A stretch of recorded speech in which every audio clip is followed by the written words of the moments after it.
Hello नमस्कार दोस्तों, स्वागत है आपका आज के मुख्य समाचारों में। दोस्तों यहां पर आपको देखने को मिलेंगी सुबह से लेकर शाम तक की तमाम बड़ी खबरें, मुख्य समाचार, ब्रेकिंग न्यूज अपडेट्स के रूप में। तो दोस्तों आप सभी लोगों से रिक्वेस्ट है इस वीडियो को ज़्यादा से ज़्यादा लाइक और शेयर करें। तो दोस्तों सीधे चलते हैं आज की पहली बड़ी खबर की ओर। रेलवे, बैंक और एसएससी की प्राथमिक परीक्षा अब एक साथ होगी, मोदी गवर्नमेंट की बैठक में लिया गया फैसला। जी हाँ दोस्तों, आपने बिल्कुल सही सुना। दोस्तों अगर आप रेलवे भर्ती बोर्ड, एसएससी या फिर आईबीपीएस बैंकिंग परीक्षाओं की तैयारी कर रहे हैं तो जल्द ही आपको पहले चरण की अलग अलग परीक्षा में भाग लेने की जरूरत नहीं पड़ेगी। ऐसा प्रधानमंत्री नरेंद्र मोदी की अगुवाई में कल हुई केंद्रीय कैबिनेट की बैठक में फैसले के बाद संभव हुआ है। कैबिनेट ने ग्रुप बी और ग्रुप सी स्तर के पदों की नियुक्ति के लिए रेलवे भर्ती बोर्ड, कर्मचारी चयन आयोग और आईबीपीएस की ओर से आयोजित होने वाली भर्ती परीक्षाओं के आरंभिक चरण के लिए एक कॉमन एलिजिबिलिटी टेस्ट सीईटी आयोजित करने का फैसला किया है।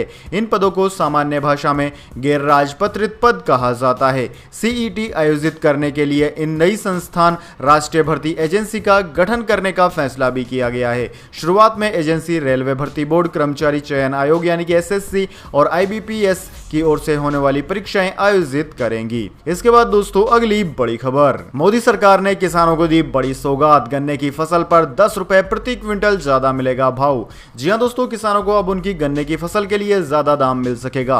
प्रधानमंत्री नरेंद्र मोदी की अध्यक्षता में आज हुई कैबिनेट की बैठक में गन्ना किसानों के लिए बड़ा फैसला लिया गया है। सरकार ने वित्त वर्ष 2020-21 के लिए गन्ने की एफआरपी को 10 रुपए प्रति क्विंटल बढ़ाने के लिए मंजूरी दे दी है। दोस्तों आपकी जानकारी के लिए बता दें, एफआरपी वो मूल्य होता है जिस दर पर चीनी मिल किसानों से गन्ना खरीदते हैं। इसके बाद दोस्तों अगली बड़ी खबर, दिल्ली सरकार का बड़ा फैसला, 5 महीने बाद होटलों को खोलने की दे दी अनुमति। जी हां दोस्तों, दिल्ली डिजास्टर मैनेजमेंट अथॉरिटी की बैठक में बड़ा फैसला लेते हुए दिल्ली सरकार ने पिछले करीब 5 महीनों से बंद होटलों को वापस खोलने की अनुमति दे दी है। इसके साथ ही साप्ताहिक बाजारों को भी ट्रायल बेसिस पर काम शुरू करने की मंजूरी सरकार ने दे दी है। अरविंद केजरीवाल की सरकार के इस फैसले ने इस महामारी काल में दिल्ली वालों के उदास चेहरों पर मुस्कान ला दी है। इस बैठक में बच्चों की पढ़ाई को ध्यान में रखते हुए सरकार ने अहम फैसला सुनाया है। इसके अनुसार एजुकेशन डिपार्टमेंट अब हर बुधवार बच्चों को online Zumba, dance, yoga, aerobics जैसी कई फिजिकल एक्टिविटी की ट्रेनिंग देगा, जिससे बच्चों का शारीरिक और मानसिक विकास होगा। विभाग ने बताया कि इस महामारी के दौरान स्कूल नहीं खुलने से बच्चों का शारीरिक व्यायाम ना के बराबर है, जिससे बच्चे तनाव और एंजाइटी का शिकार हो सकते हैं। इसके बाद दोस्तों अगली बड़ी खबर, सुशांत सिंह राजपूत मौत मामला, सुप्रीम कोर्ट ने सही माना महाराष्ट्र पुलिस का अधिकार क्षेत्र। आर्टिकल 142 के तहत सीबीआई को सौंपा सुशांत का केस। जी हां दोस्तों, सुप्रीम कोर्ट ने सुशांत सिंह राजपूत की मौत के मामले में बिहार पुलिस की एफआईआर को सही माना है। इस केस की सीबीआई जांच की मंजूरी दे दी है। शीर्ष अदालत ने संविधान के आर्टिकल 142 का इस्तेमाल करते हुए यह फैसला सुनाया है। जस्टिस ऋषिकेश राय ने फैसला सुनाते हुए कहा कि बेशक ये केस मुंबई पुलिस के अधिकार क्षेत्र में आता है, लेकिन इस मामले में सभी लोग सच जानना चाहते हैं, इसलिए कोर्ट ने विशेष शक्ति का प्रयोग करते हुए केस को सीबीआई के हाथों में सौंपने का फैसला किया है। यह न्यायिक इतिहास का पहला मामला है जब किसी सिंगल जज की बेंच ने संविधान के आर्टिकल 142 के तहत अपनी असाधारण शक्तियों का प्रयोग किया हो। आर्टिकल 142 संविधान द्वारा सुप्रीम कोर्ट को दिया गया विशेष अधिकार है। इसका इस्तेमाल कर सुप्रीम कोर्ट विशेष परिस्थिति में अपना फैसला सुना सकती है। इस आर्टिकल को न्यायिक संयम भी कहा जाता है। दोस्तों जब कभी किसी मामले में कोई फैसला नहीं होता तो कोर्ट अपने अधिकार का प्रयोग कर इसे लागू करा सकती है। इसके बाद दोस्तों अगली बड़ी खबर, पूर्व राष्ट्रपति प्रणब मुखर्जी की हालत और नाजुक, आरआर हॉस्पिटल में जारी हुआ नया बुलेटिन। जी हां दोस्तों, देश के पूर्व राष्ट्रपति प्रणब मुखर्जी की हालत और नाजुक हो गई है। आर्मी के रिसर्च एंड रेफरल अस्पताल के ताज़ा हेल्थ बुलेटिन के मुताबिक उनके स्वास्थ्य में और गिरावट आई है। दोस्तों आपकी जानकारी के लिए आपको बता दें कि विशेषज्ञ डॉक्टरों की टीम ने उनकी हालत बिगड़ने पर उन्हें लाइफ सपोर्ट सिस्टम पर रखा है। सेना के अस्पताल की ओर से लगातार उनकी सेहत को लेकर हेल्थ बुलेटिन जारी किया जा रहा है। दोस्तों पूर्व राष्ट्रपति को 10 अगस्त 2020 को गंभीर हालत में दिल्ली के कैंट स्थित सेना के R&R अस्पताल में भर्ती कराया गया था। उस समय हुए मेडिकल चेकअप में उनके मस्तिष्क में एक बड़ा थक्का होने का भी पता चला था। इसको लेकर उनकी आपातकालीन जीवन रक्षक सर्जरी भी हुई थी, लेकिन ऑपरेशन होने के बाद भी उनके स्वास्थ्य में कोई सुधार नहीं आया और उनकी हालत गंभीर बनी हुई है। इसके बाद दोस्तों अगली बड़ी खबर, किसानों के लिए अलर्ट, 31 अगस्त तक जमा कर दें केसीसी का लोन वरना गुना ज्यादा लगेगा ब्याज। जी हाँ दोस्तों, जिन किसानों ने किसान खेती बाड़ी के काम के लिए क्रेडिट कार्ड, किसान क्रेडिट कार्ड यानी कि केसीसी से लोन लिया है, यह खबर उन सभी लोगों के लिए है। इन किसानों को अपना लोन 31 अगस्त तक चुकाना होगा। अगर वे अपना लोन 31 अगस्त तक नहीं चुका पाते हैं तो उन्हें ज्यादा ब्याज चुकाना पड़ सकता है। अगर दोस्तों किसान 31 अगस्त तक अपने लोन का भुगतान करते हैं तो उन्हें इस योजना के तहत मूलधन के साथ महज 4% का भुगतान, ब्याज का भुगतान करना होगा, और अगर लोन चुकाने में देरी होती है तो इस पर सामान्य 7% की दर से ब्याज चुकाना होगा, यानी कि लगभग डबल ब्याज चुकाना होगा। इसके बाद दोस्तों अगली बड़ी खबर, बीसीसीआई महेंद्र सिंह धोनी के लिए आयोजित करेगी फेयरवेल मैच। दोस्तों दुनिया के महानतम क्रिकेट प्लेयर महेंद्र सिंह धोनी ने 15 अगस्त को शाम 7:29 पर कहा कि मुझे अंतरराष्ट्रीय क्रिकेट से रिटायर माना जाए। इंस्टाग्राम अकाउंट पर उन्होंने यह लिखकर संन्यास का ऐलान कर दिया। दोस्तों किसी को यकीन नहीं हुआ कि आईसीसी की तीनों ट्रॉफी जीतने वाला दिग्गज कप्तान इस तरह संन्यास ले लेगा। लोगों को उम्मीद थी कि महेंद्र सिंह धोनी भी महान बल्लेबाज सचिन तेंदुलकर की तरह मैदान से विदा होंगे, लेकिन ऐसा हुआ नहीं। हालांकि धोनी के संन्यास के बाद फैंस ने सोशल मीडिया पर उनके फेयरवेल मैच की मांग की, और अब सूत्रों के मुताबिक बीसीसीआई की प्रतिक्रिया भी सामने आ गई है। मीडिया रिपोर्ट्स की माने तो भारतीय cricket control board BCCI Mahendra Singh Dhoni के लिए एक फेयरवेल मैच का आयोजन करने के लिए तैयार है। सूत्रों के मुताबिक बीसीसीआई के अधिकारियों ने जानकारी दी है कि बोर्ड आगामी आईपीएल के दौरान इस मामले में धोनी से बात करेगा और फिर उसी के मुताबिक आगे का कार्यक्रम तय होगा। इसके बाद दोस्तों जान लेते हैं क्या है पूरी दुनिया और भारत में इस महामारी की स्थिति। तो दोस्तों सबसे पहले बात की जाए पूरी दुनिया में, तो पूरी दुनिया में इस वक्त तक इस महामारी के संक्रमितों का आंकड़ा 2,20,00,000 को पार कर गया है, जबकि मौतों का आंकड़ा 7,77,000 को पार कर गया है। दोस्तों बात की जाए सर्वाधिक प्रभावित देशों की तो उनमें यूनाइटेड स्टेट्स का नाम सबसे ऊपर आता है, जहां पर 54,98,000 से ज्यादा संक्रमित है, यानी कि लगभग 55 लाख को पार कर गया है आंकड़ा। वहीं इसके बाद में ब्राजील का नंबर आता है, जहां पर 34,11,000 से ज्यादा संक्रमित है। इन दोनों देशों के बाद में India, Russia, South Africa, Peru, Mexico, Colombia, Chile आदि देशों का नाम आता है। अब दोस्तों इसके बाद में जान लेते हैं क्या है भारत की स्थिति। लेकिन दोस्तों उससे पहले मेरी आपसे एक छोटी सी रिक्वेस्ट है, अगर दोस्तों आपको अभी तक हमारी न्यूज पसंद आई है तो इसे एक छोटा सा लाइक जरूर दे दें, और अगर आपको पसंद नहीं आई है तो बेशक आप डिसलाइक भी कर सकते हैं। लेकिन दोस्तों लाइक और डिसलाइक जरूर दीजिए, क्योंकि दोस्तों यही हमारी मेहनत का फल होता है और इसी से हमें पता चलता है कि आपको हमारी वीडियो पसंद आई है या नहीं। तो दोस्तों बात की जाए भारत की, तो भारत में संक्रमितों का आंकड़ा 28,30,000 को पार कर गया है, जबकि मौतों का आंकड़ा 53,000 को पार कर गया है। सर्वाधिक प्रभावित राज्य महाराष्ट्र है, जहां पर लगभग 6.5 लाख के करीबन संक्रमित हैं। वहीं तमिलनाडु में 3.5 लाख, आंध्र प्रदेश में 3,16,000, कर्नाटक में 2.5 लाख, उत्तर प्रदेश में 1,70,000, दिल्ली में 1,56,000, वेस्ट बंगाल और बिहार में 1 लाख से ज्यादा संक्रमित हैं। इसके बाद में दोस्तों रुक करते हैं अगली बड़ी खबर का। भारत के पहले स्वदेशी एयरक्राफ्ट कैरियर आईएनएस विक्रांत का ट्रायल शुरू। जी हां दोस्तों, भारत के पहले स्वदेशी एयरक्राफ्ट कैरियर आईएनएस विक्रांत के जल्द ही समुद्र में उतरने की संभावनाएं हैं। नौसेना के सूत्रों के मुताबिक आईएनएस विक्रांत के हार्बर ट्रायल पूरे हो चुके हैं और बेसिन ट्रायल के सितंबर में शुरू होने की संभावना है। बेसिन ट्रायल के बाद आईएनएस विक्रांत के सी ट्रायल की शुरुआत होगी। विक्रांत के 2023 तक नौसेना में शामिल होने की संभावना है। 262 मीटर लंबे आईएनएस विक्रांत का निर्माण फरवरी 2009 में कोचीन शिपयार्ड में शुरू हुआ था।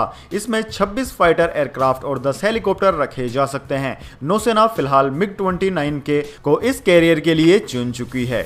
इसके बाद दोस्तों अगली बड़ी खबर, मौसम समाचार, वेदर अपडेट। दिल्ली एनसीआर में 2 दिन होगी झमाझम बारिश, ऑरेंज अलर्ट जारी। साथ ही जानिए अगले 24 घंटों के दौरान क्या रहेगा देश में मौसम का हाल।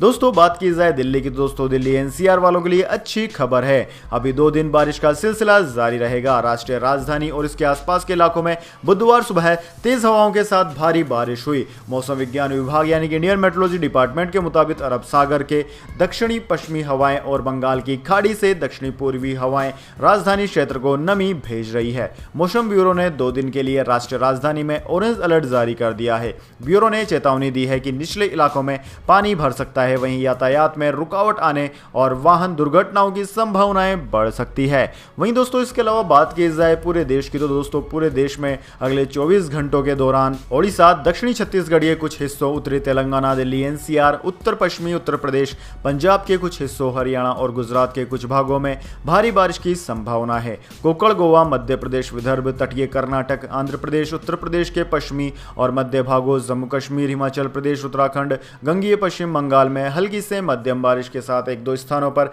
भारी बारिश हो सकती है। इसके बाद दोस्तों रुक करते हैं अगली बड़ी खबर का। गोल्ड सिल्वर प्राइस टुडे, सोना चांदी आज लुढ़के।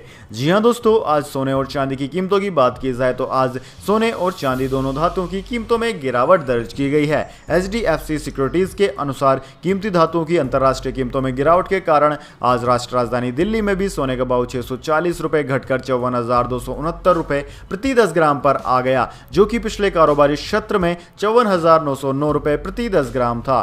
वहीं दूसरी ओर चांदी की कीमतों की बात की जाए तो चांदी की कीमतों में भी 3,112 रुपए की कमी दर्ज की गई है और अब चांदी की कीमत 69,450 रुपए प्रति किलोग्राम पर आ गई है, जो कि एक दिन पहले 72,562 रुपए प्रति किलोग्राम पर थी। इसके बाद दोस्तों अगली बड़ी खबर, यूपी सरकार का मास्टर स्ट्रोक, खुद का कारोबार शुरू करने वालों के लिए आई अच्छी खबर। जी हां दोस्तों, उत्तर प्रदेश में अब छोटे और मझोले उद्योगों की शुरुआत करने में आसानी होगी। इस महामारी काल में अपना खुद का कारोबार शुरू करने के उत्सुक उद्यमियों की परेशानी दूर करने के लिए योगी सरकार ने यूपी सूक्ष्म लघु एवं मध्यम उद्यम अधिनियम 2020 MSME एक्ट लागू करने के प्रस्ताव को मंजूरी दे दी है।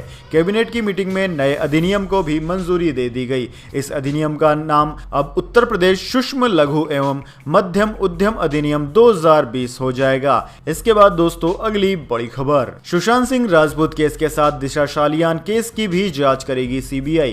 जी हां दोस्तों, बॉलीवुड एक्टर सुशांत सिंह राजपूत की कथित तौर पर आत्महत्या केस की जांच अब CBI करेगी। सुप्रीम कोर्ट ने बुधवार को आदेश जारी करते हुए इस पर मोहर लगा दी है। सुशांत के पिता और बिहार सरकार की तरफ से इस केस की जांच CBI को सौंपने की मांग की गई है।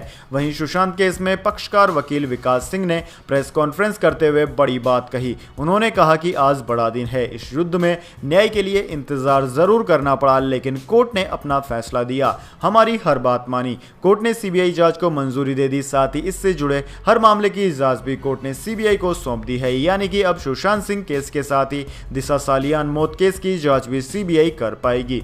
कोर्ट ने सुनवाई के दौरान कहा कि बिहार पुलिस के पास FIR दर्ज करने का अधिकार था, साथ ही बिहार सरकार द्वारा CBI जांच की सिफारिश भी सही थी। हमें लगता है कि CBI जांच के बाद परिवार को न्याय जरूर मिलेगा।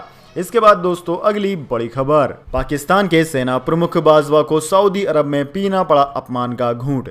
जी हां दोस्तों, पाकिस्तान ने उस सऊदी अरब से पंगा ले लिया जो मुश्किल वक्त में हमेशा साथ रहा है। बाद में पाकिस्तान को एहसास हुआ तो अपने सेना प्रमुख को मनाने सऊदी अरब भेजा, लेकिन जनरल बाजवा की मुलाकात क्राउन प्रिंस सलमान से भी नहीं हो पाई। जी हां दोस्तों, पाकिस्तान के विदेश मंत्री शाह महमूद कुरैशी की सऊदी के खिलाफ बयानबाजी के बाद बाजवा सऊदी को मनाने के लिए 3 दिन के दौरे पर पहुंचे हैं। पाकिस्तानी सेना ने कहा था कि यह दौरा पहले से ही निर्धारित था। हालांकि पाकिस्तान के मंत्री शेख रशीद ने कहा कि बाजवा कुछ छोटे मोटे मतभेदों को सुलझाने गए हैं। बाजवा के साथ ISI के प्रमुख जनरल फैज हमीद भी सऊदी अरब में हैं। बाजवा ने सोमवार को सऊदी अरब के उप रक्षा मंत्री प्रिंस खालिद बिन सलमान और सऊदी के सैन्य प्रमुख जनरल फयाद बिन अहमद अल रुवई से मिले। इससे पहले कहा जा रहा था कि बाजवा सऊदी क्राउन प्रिंस के अलावा सऊदी किंग से भी मुलाकात करेंगे और सऊदी पहले पाकिस्तान आर्मी चीफ बाजवा को सम्मानित भी करने वाला था। हालांकि सऊदी ने इसे भी रद्द कर दिया। ऐसा लग रहा है कि सऊदी पाकिस्तान को माफ करने के मूड में नहीं है। पाकिस्तान के विदेश मंत्री शाह महमूद कुरैशी ने कश्मीर को लेकर सऊदी को धमकी दे डाली थी। कुरैशी ने कहा था कि सऊदी कश्मीर पर इस्लामिक सहयोग संगठन की बैठक बुलाए, नहीं तो वह दूसरे मुस्लिम देशों के साथ अलग से बैठक करने के लिए मजबूर हो जाएगा। पाकिस्तान को इस बयान के बाद सऊदी अरब को $1 अरब का कर्ज वापस करना पड़ा। इसके अलावा सऊदी पाकिस्तान को उधार में तेल देता था। सऊदी ने इस सुविधा को भी रोक दिया। फिलहाल तो पाकिस्तान ने चीन से मदद मांगकर सऊदी का पैसा वापस कर दिया है, लेकिन वह सऊदी की नाराजगी मोल लेने की हालत में नहीं है। इसके बाद दोस्तों अगली बड़ी खबर, केंद्र सरकार का फैसला, जम्मू कश्मीर से तत्काल वापस बुलाए जाएंगे 10,000 सुरक्षा बल। जी हां दोस्तों, केंद्र सरकार ने केंद्र शासित प्रदेश जम्मू कश्मीर से 10,000 अर्धसैनिक बलों को वापस बुलाने के आदेश दे दिए हैं। अधिकारियों ने बुधवार को यह जानकारी दी। उन्होंने कहा कि गृह मंत्रालय द्वारा केंद्र शासित प्रदेश यानी कि यूनियन टेरिटरी में केंद्रीय सशक्त पुलिस बलों की तैनाती की समीक्षा के बाद यह निर्णय लिया गया है। एक अधिकारी ने बताया कि कुल 100 CAPF की कंपनियों को तत्काल प्रभाव से वापस बुलाने के निर्देश मिले हैं। इस कंपनी को पिछले साल अनुच्छेद 370 हटाए जाने के केंद्र सरकार के फैसले से पहले जम्मू कश्मीर में नियुक्त किया गया था। अब इन कंपनियों को वापस इनकी बेस लोकेशन पर भेजा जाएगा। दोस्तों, निर्देशों के अनुसार इस सप्ताह तक केंद्रीय रिजर्व पुलिस बल यानी कि CRPF की कुल 40 कंपनियां और केंद्रीय औद्योगिक सुरक्षा बल यानी कि CISF, BSF और SSB की 20 कंपनियां जम्मू कश्मीर से वापस बुलाई जाएंगी। एक CAPF की कंपनी में लगभग 100 कर्मियों की परिचालन क्षमता होती है। उन्होंने कहा है कि CRPF को इन इकाइयों को वायु मार्ग द्वारा दिल्ली और अन्य स्थानों पर भेजने के निर्देश दिए गए हैं। तो दोस्तों, यह थे आज के तमाम मुख्य समाचार। अब दोस्तों, इसके बाद में बारी आती है आज के माइंड क्विज क्वेश्चन की। जी हां दोस्तों, एक आसान से सवाल का जवाब देकर आप जीत सकते हैं एक अमेजिंग सरप्राइज गिफ्ट हमारे यूट्यूब चैनल की ओर से। तो दोस्तों, आज का सवाल आपकी स्क्रीन पर आ चुका है। भारत में सबसे ज्यादा टाइगर कौन से नेशनल पार्क में पाए जाते हैं? जी हां दोस्तों, अगर आप जानते हैं कि भारत में टाइगर यानी कि बाघ कौन से नेशनल पार्क में सबसे ज्यादा पाए जाते हैं, तो जल्दी से उस पार्क का नाम कमेंट बॉक्स में लिख दीजिए। अगर दोस्तों आपका जवाब होता है एकदम सही और आप चुन लिए जाते हैं लकी विजेता के रूप में, तो आपको मिलेगा एक amazing surprise gift IFC knowledge YouTube channel की ओर से। तो दोस्तों, जल्दी से अपना उत्तर कमेंट बॉक्स में लिख दीजिए, वीडियो को लाइक कर लीजिए और चैनल को सब्सक्राइब करके बेल आइकन भी दबा लीजिए ताकि हर वीडियो की नोटिफिकेशन सबसे पहले आपके पास पहुंच जाए और आप किसी भी न्यूज को मिस ना कर पाए। धन्यवाद। वंदे मातरम। जय हिंद, जय भारत।